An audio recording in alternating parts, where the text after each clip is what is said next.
चुनावों का दौर है और चुनाव के दौर में कैसे खबरें बनती है वो मैं आपको समझाता हूँ। देखो, खबर है कि आचार संहिता खत्म होने के बाद बढ़ती ही तैयारी में आयोग।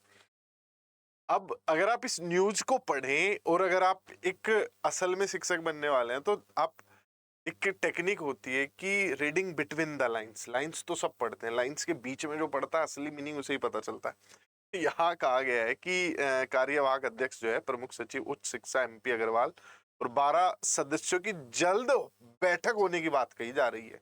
मतलब पहली लाइन देखिएगा आप, मतलब कैसे तिल का ताड़ बनाया जाएगा।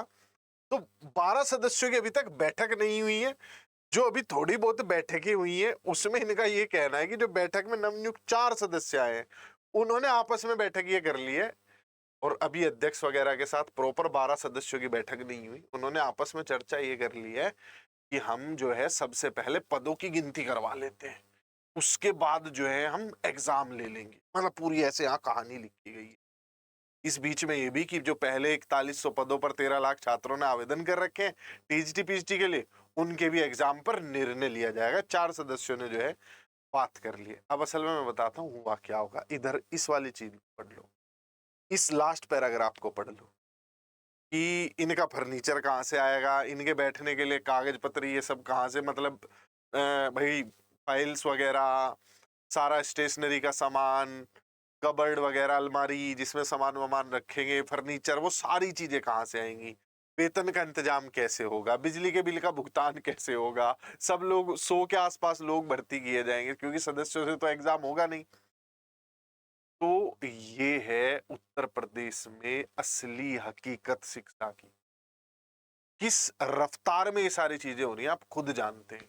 हमारे यहाँ बाकी चीजें किस रफ्तार में होती हैं वो मुझे आपको बताने की जरूरत है। खासकर वो चीजें जो किसी ना किसी तरीके से कोई ऐसा मुद्दा होता है जिस पर मासूम तबके को बहकाकर वोट लिया जा सके, उन चीजों की तो दिन दोगुनी रात चौगुनी रफ्तार होती है काम होने की। और यहाँ पर फर्नीचर आएगा, सदस्य बैठेंगे, चर्चा होगी। तो ये इस सब न्यूज आर्टिकल्स के चक्कर में ना पड़ो, इनकी वजह से अपने रवैयों को सॉफ्ट मत करो।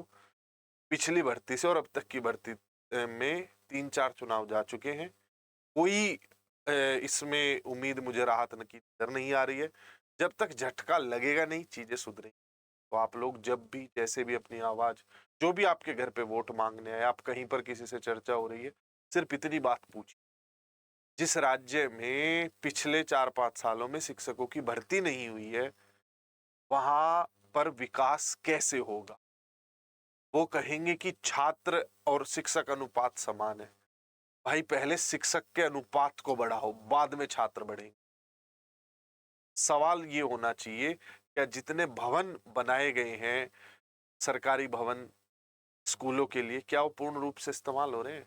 जो बना रखी है बिल्डिंग उन्हें तो ढंग से इस्तेमाल करवा लीजिए। बिहार में एक छोटा सा उदाहरण आपको बताता हूं। वहां पर जो शिक्षा आयोग के सचिव हैं वो ये कहते हैं कि एसीएस के पाठक जी ये कहते हैं कि अगर एक भी बच्चा स्कूल में नहीं है तो भी हम 11वीं 12वीं के टीचर हायर करेंगे, क्योंकि पहले टीचर जाएगा तब बच्चे आएंगे। सरकारें क्या कहती है कि पहले बच्चे को आन दो, कि चलो जी 30 बच्चे हो गए अब एक शिक्षक ले आते हैं,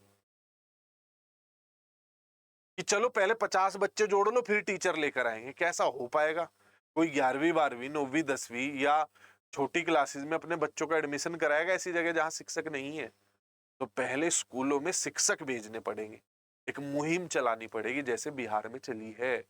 आपको आपके स्कूलों के जितने भवन बने हुए उस हिसाब से भर्ती करनी पड़ेगी, टारगेट सेट करने पड़ेंगे और इलिटरेसी को और नीचे जो चीजें जो खराब है वो इरेडिकेट करने पर काम करना पड़ेगा। ये 3-4 लाइनें अपने नेताजी को बोल देना। शायद चुनाव तो खैर यही लोग जीतेंगे, बहुत सारे मुद्दे होते हैं, लेकिन शायद कभी वो बैठे किसी मीटिंग में आगे शिक्षा पर बात हो तो शायद वो इनमें से कुछ पंक्तियां उन्हें याद आ जाएं। और वो होता है ना कई बार की मीटिंग में बड़ी बात रखने के लिए शायद इनमें से कोई 1-2 बात वो वहां मीटिंग में बोल दे, क्योंकि खुद तो मुझे लगता है नहीं कि ये इतना प्रयास करेंगे। तो कोशिश करते रहिए। सब अखबारी है कि चुनाव के पहले कभी कह देते चुनाव से पहले भर्ती, कभी कह देते चुनाव के बाद भर्ती, जिन्हें लानी होती है वो ला के खत्म भी कर देते हैं आपको। बाय बाय, टेक केयर, बस अपनी बातों को रखते जरूर।